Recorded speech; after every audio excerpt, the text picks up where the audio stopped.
எலியாவே, உனக்கு இங்கு என்ன வேலை என்ற தலைப்பின் கீழே நாம் தியானிக்கப் போகிறோம்.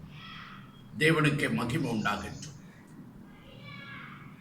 அதற்கு ஆதாரமாக எடுத்துக்கொண்ட திருமறை பகுதி 1 ராஜாக்கள் புத்தகம் 19ஆம் அதிகாரம் 9வது வசனத்தை சபையார் அனைவரும் என்னோடு கூட சேர்ந்து எடுத்துக்கொள்ளுங்கள். 1 ராஜாக்கள் 19:9. எலியாவே, இங்கு உனக்கு என்ன காரியம் இருக்கு? அதே அதிகாரம் 13வது வசனத்தில் மீண்டும் கர்த்தர் கேட்கிறார் எலியாவை பார்த்து, எலியாவே, இங்கு உனக்கு என்ன காரியம் இருக்கு? தீர்க்கனாகிய எலியா ஓரேபுக்கு வந்துவிட்டார். தேவன் எலியாவை நீ ஓரேபிலே தான் இருக்க வேண்டும் என்று சொன்னார். ஆனால் இந்த எலியா ஓரேபுக்கு சென்று அங்கு சுத்தி முத்தி பார்த்து என்ன செய்தார்? ஓரேபிலே போனாலும் ஒரு கெபிக்குள்ளே போய் ஒளிந்து கொண்டார். கெபிக்குள்ளே போய் ஒளிந்து கொண்டார். உடனே ஆண்டவர் கேட்கிறார், எலியாவே, உனக்கு என்ன காரியம் இங்கு இருக்கு என்று கேட்கிறார். எனக்கு அன்பானவர்களே, இன்றைக்கு கூட கர்த்தர் உங்களை பார்த்து நேரடியாக கேட்கிறார், உனக்கு இங்கு என்ன காரியம் இருக்கு? உங்களை பார்த்து இதே கேள்வி கேட்கிறார். உன்னை சபைக்குள்ளதானே சேர்த்தேன், நீ ஏன் கெபிக்குள் ஒளிந்து கொண்டிருக்கிறாய்? நீ ஒரு விசுவாசி அல்லவா? நீ கெபிக்குள் இருக்கலாமா? நீ அபிஷேகம் பெற்றவன் தானே, நீ கெபிக்குள் இருக்கலாமா? நீ ஒரு ஊழியக்காரன் தானே, நீ கெபிக்குள் இருக்கலாமா? நீ தரிசனம் பெற்றவன் தானே, நீ கெபிக்குள் இருக்கலாமா? நீ வாக்குத்தத்தங்களை பெற்றவன் தானே, நீ கெபிக்குள் இருக்கலாமா? உனக்கு கெபியிலே என்ன வேலை இருக்கு? என்ன வேலை? எங்க ஊர்ல ஒரு வார்த்தை சொல்லுவாங்க, நாய்க்கு இரும்பு கடையில் என்ன வேலை? நாய் ஒருவேளை கசாப்பு கடையில் இருந்தா எலும்பு துண்டாவது கிடைக்கும். ஆனா இந்த நாய் கசாப்பு கடையில் இல்லாம இந்த இரும்பு கடையில் இருப்பதனால என்ன வேலை? அது போல எலியாவே, நீ ஒரே பர்வதத்தில் இருக்கக்கூடியவன், ஆனா நீரோ கெபிக்குள்ளே போய் ஒளிந்து கொண்டாயே, உனக்கு என்ன வேலை? எலியா கெபியிலே இருப்பதை கண்டு தேவன் கோபப்பட்டார். வெளியே வா. மனுஷ பார்வையிலே எலியா இப்பொழுது எங்க இருக்கிறான்? ஓரேபிலே இருக்கிறான். ஆனா தேவனுடைய பார்வையிலே எலியா எங்க இருக்கிறான்? அவன் கெபிக்குள்ளே இருக்கிறான். கெபியை விட்டு வெளியே வா. பிரியமானவர்களே, தேவன் ஏன் அங்கே கெபியிலே இருக்கிற எலியாவின் மீது கோபம் பட்டு நீ கெபி விட்டு வெளியே வா என்று சொல்ல வேண்டும்? கெபி என்பது ஒரு மோசமான ஒரு இடம். அதை தான் நான் இன்றைக்கு விவரிக்கப் போகிறேன். 10ஆம் சங்கீதம் 9வது வசனத்தில் வாசித்து பாருங்கள். கெபியில் இருக்கிற சிங்கத்தை போல. இப்போ சிங்கம் எங்க இருக்கு? கெபியில் இருக்கு. இவனே தானாக கெபிக்கு சென்று அந்த சிங்கத்துக்கிட்ட மாற்றிக்கொள்கிறான். சிங்கனா எதில் தெரியுதா? எவனை விழுங்கலாமோ என்று வகை தேடி சுற்றி திரிகிற பிசாசு. அந்த பிசாசாகிய சிங்க கெபியிலே ஒரு மனிதன் தானாக சென்று மாட்டிக்கொள்கிறான். தானா போயிட்டு அந்த சுற்றி திரிகிற விழுங்க கெட்டிக்கிற சிங்கத்தை போல இருக்கிற அந்த சாத்தான் சத்துரு பிசாசு கிட்ட இவனே வலுக்கட்டாயமா சிக்கிக் கொள்கிறான். 2 சாமுவேல்ல 23ஆம் அதிகாரம் 20வது வசனத்தை வாசித்து பாருங்கள். சிங்கங்கள் கெபிக்குள்ளே தங்கி இருப்பதை பார்க்கிறோம். வேதம் சொல்லுகிறது அது மோவாபின் வலிமையான சிங்கங்கள். பிரியமானவர்களே, ஒரு முறை தானியேலை சிங்க கெபில போட்டார்கள். தானியேலை தான சிங்க கெபில போடப்பட்டான். மற்றவர்களால், எதிரிகளால், சத்துருக்களால் கெபில போடப்பட்டபடியினாலே தேவன் அந்த சிங்க கெபியில் இருந்த சிங்கங்களினுடைய வாயை கட்டி போட்டார். ஆனா மனிதன் தானாகவே கட்டி போடாத சிங்கத்துக்கு சென்று மாட்டிக்கொள்கிறான். கர்த்தர் இன்றைக்கு உன்னோடு கூட பேசுகிறார். இந்த இந்த கெபியினுடைய அனுபவம் என்ன?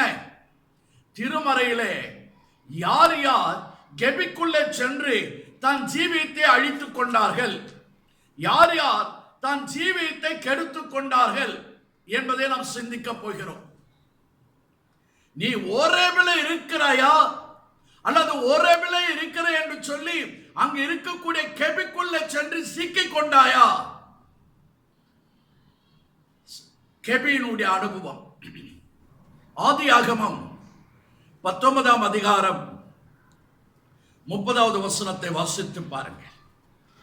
அங்கு லோத்தை குறித்து பார்க்கிறோம். அவன் ஒரு நீதிமான். அக்கிரம செய்கைகளை கண்டு தன் இருதயத்திலே வாதிக்கப்பட்டவன். அவ்வளவு ஒரு சிலாக்கியத்தை பெற்றவன் அவன். வேதம் சொல்லுகிறது, லோத்து தன் ஜீவன் தப்ப ஓடி போய் கடைசியிலே கெபிக்குள்ளே தங்கினான். மலைக்கு ஓடிப்போ, மலைக்கு ஓடி போகல. பக்கத்து ஊருக்கு போ, பக்கத்து ஊருக்கும் போகல. கெபிக்குள்ளே, நோட் தி வேர்ட், கெபிக்குள்ளே தங்கினான். பிரியமானவர்களே, எப்பொழுது ஒரு மனிதன் தெய்வத்தினுடைய திட்டத்தை இதை நிறைவேற்ற முடியாது, தேவ திட்டத்தை சித்தத்திற்கு கீழ்ப்படியவில்லை என்று சொல்லுகிறானோ, அப்பொழுதே அவன் வாழ்க்கை லைஃப் ஸ்டெப் பை ஸ்டெப் பின்வாங்கி கெபிக்குள் போகிறான். மலைக்கும் ஓடி போகல, பக்கத்து ஊருக்கும் ஓடி போகல. லாஸ்டா லோத்து கெபிக்குள்ளே பின்மாற்றம். தேவ திட்டத்திற்கு, தேவ சித்தத்திற்கு ஒப்பு கொடுக்கல, கீழ்ப்படியல. எங்க போய் தங்கிட்டான்? கெபிக்குள்ளே. அந்த சரித்திரத்தை நீங்கள் வாசித்து பாருங்க வீட்டில் போயிட்டு. அந்த கெபியிலே லோத்தின் மகள் நாசமடைந்தாள். லோத்தினுடைய மகள் சீரழிந்தாள். லோத்து கெட்டு போனா. என்றைக்கு கெபிக்குள்ளே போனானோ அன்றைக்கு அவன் சந்ததியை சபைக்குள்ளே வரக்கூடாது என்று. சபைக்குள்ளே வராதே. கெபிக்குள் போவது ஒரு மோசமான ஒரு அனுபவம். சீரழிந்து இவன் கெட்டது மட்டுமல்ல, தன்னுடைய சந்ததியே, தன் பிள்ளைகளே சீரழிந்து போனார்கள். கெபிக்குள் போவதற்கு முன்பு தேவன் லோத்தை என்ன சொன்னார்? நீதிமான் என்று சொன்னார்.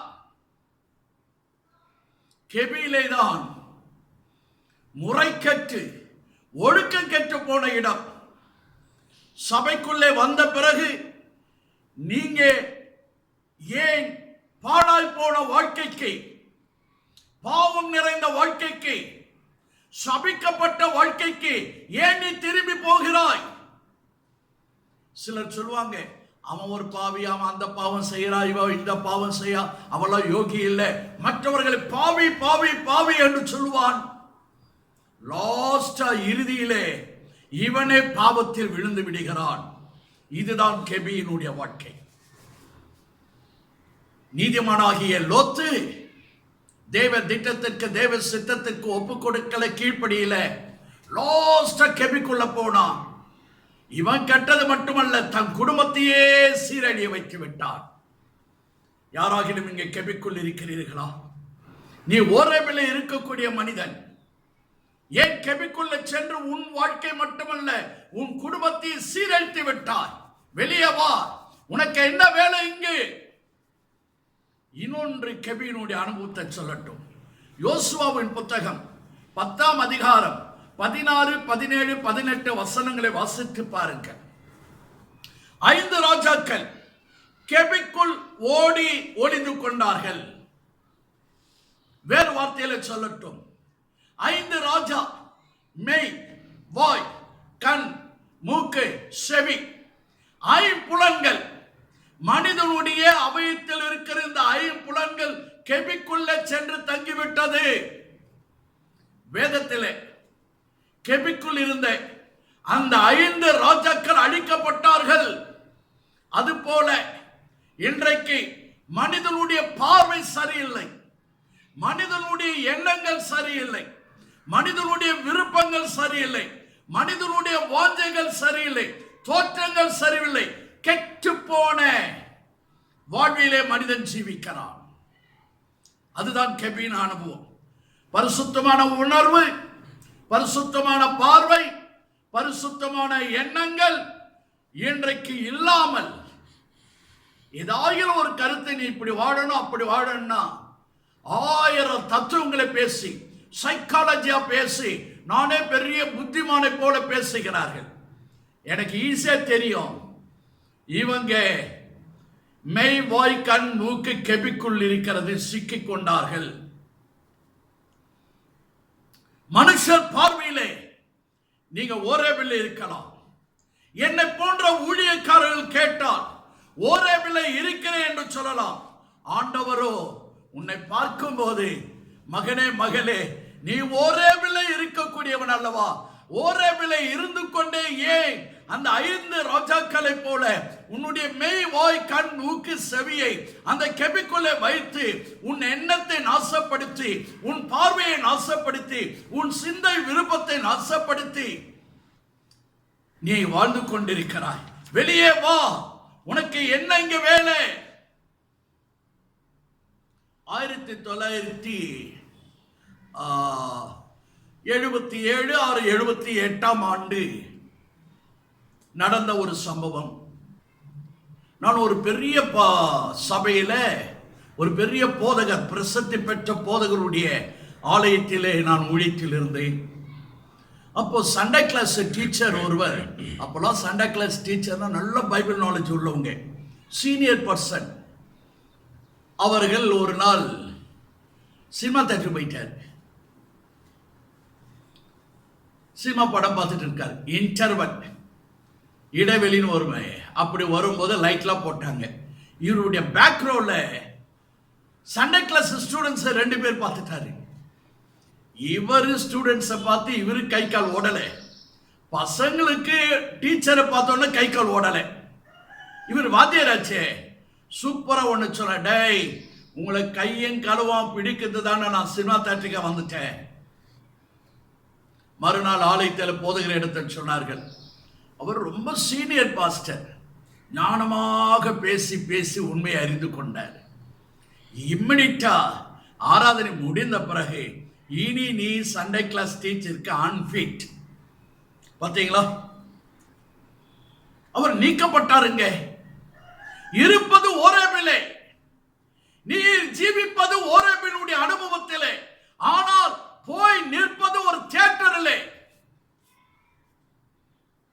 பாஸ்டர் அருமையா பேசினார் அதை பத்தி. இன்றைக்கு எல்லாரும் வீட்டுல தியேட்டர் வந்தாச்சு, கதவை அடைச்சிட்டாங்க. இன்றைக்கு நெட்டில் பண்ணி மாட்டிக்கிறாங்க, நெட் என்றால வலையில பண்ணி மாட்டிக்கிறாங்க. ஆவியானவர் பேசுற, அன்றைக்கெல்லாம் தியேட்டர்ல போய் படம் பார்த்தான், இன்றைக்கு உன் வீட்டிலே கதவு அடைச்சிட்டு படம் பார்க்கிற. அந்த கெபி விட்டு வெளியே வா. சிந்திக்கிறீர்களா? கெபிக்குள்ளே போய் உன் பரிசுத்தத்தை, உன்னுடைய எண்ணத்தின் சிந்தையை நீ கேவலமாக வாழ்ந்திடாதே. நீ எங்கே இருக்கிறாய்? உனக்கு என்ன இங்க வேலை?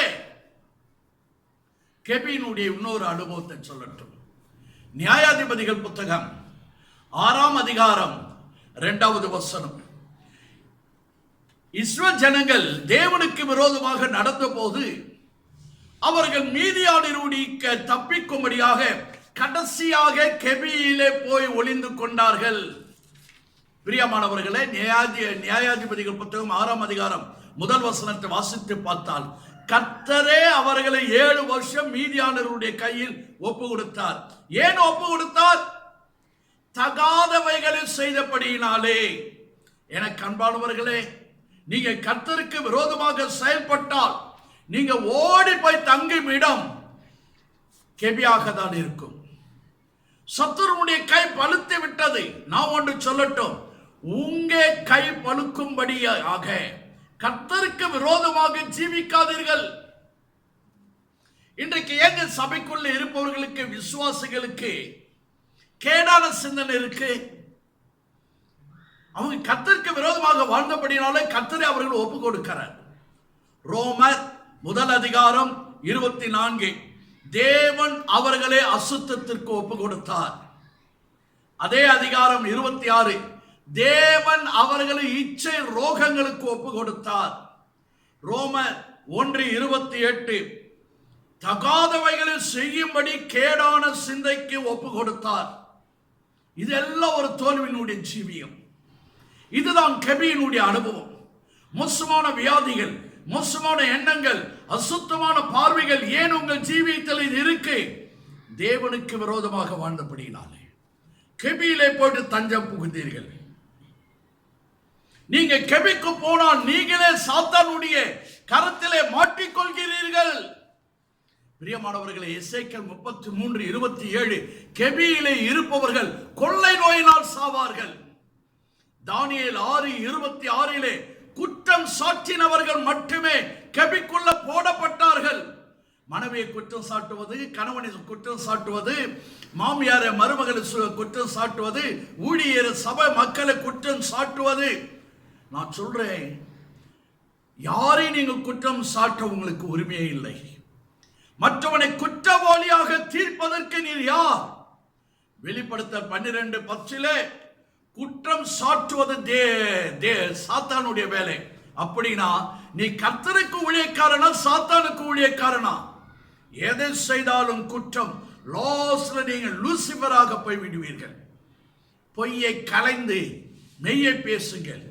இந்த கெபியிலே நீங்கள் இருந்தால் நீங்கள் குற்றம் சாட்டுகிற ஆவியை தாக்கப்படுவீர். இந்த கெபியிலே நீ இருந்தால் நீ கெட்டு உன் சந்ததியின் கெட்டு நாசமடையும். நீ எங்கே வந்தாலும், நீ எங்கே போய் உட்கார்ந்து கொண்டாய்? பிரியமானவர்களே, அந்த 1 ராஜாக்கள் 19:10 நீ படிச்சு பார்த்தால், ஏண்டா உனக்கு இங்க என்ன வேலை? ஃபுல் டீடைல் சொல்றான். 11வது வசனம், நீ பேசுறது நல்லதா? Stop it. முதல்ல நீ வெளியே வா. ஜெபிக்குள்ளே இருந்து கொண்டு என்னோடு கூட பேசாதே, பர்வதத்தில் நின்று பேசு.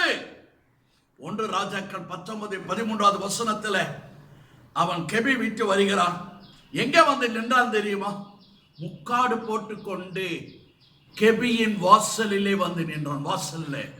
நான் கேட்கிறேன், 1 மணி நேரம் நீங்கள் பிரசங்கத்தை கேட்டுவிட்டு நீங்க சபைக்கு வாசல் இருந்து அப்படியே போறீங்களா? இல்லை, நான் கெபியிலிருந்து முழுமையாக வந்து விடுகிறேன். கர்த்தர் மீண்டும் பயன்படுத்த என்னை அழைக்கிறார். அவர் சத்தத்தை கேட்கிறேன். நீ வா, மறுபடியும் உன்னை அபிஷேகிக்கிறேன். நீ தீர்க்கதரிசிகளை அபிஷேகிக்கணும், ராஜாக்களை அபிஷேகிக்கணும், தேசத்துக்கு ஒரு எடுப்புதல் உருவாக்கணும். வா வெளியே. ஒப்பு கொடுப்பீரா?